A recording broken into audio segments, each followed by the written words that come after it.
Değerli izləyicilər, videonu bəyənib kanala abunə olun ki, hər kəs son xəbərlərdən anında məlumatlansın.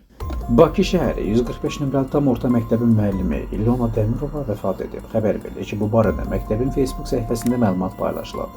İlona Dəmirova məktəbdə ibtidai sinif müəllimi kimi fəaliyyət göstərilmiş. Allah rəhmət eləsin, yaxınlarının özlərinə səbir diləyirik. Əməkdar artist Nigar Şabanova full show verilişində qonaq olub. Xəbər verilir ki, sənətçi uzun zamandır muğamdan uzaq qaldığını deyib. O, küstüyünü etiraf edib. Təbii ki, mən muğam ifaçıyam. Xalq mahnıları da oxumuram, amma uzun zamandır muğamdan uzaq qalmışam. Dövlət tədbirlərində oxuyuram, amma televiziyaya tar kaman və dəflə çıxmağı artıq bir kənara qoymuşam. Məni küstürdülər. Sənət aləmində çox böyük və lazımsız söhbətlər olur. Bu nəsillərin davasıdır. Mən gəlib çıxdığım yerə şükür edirəm. Allah mənə o gücü verdi ki, nə etdimsə öz gücümə etdim və hər şey ilə tək başıma mübarizə apardım.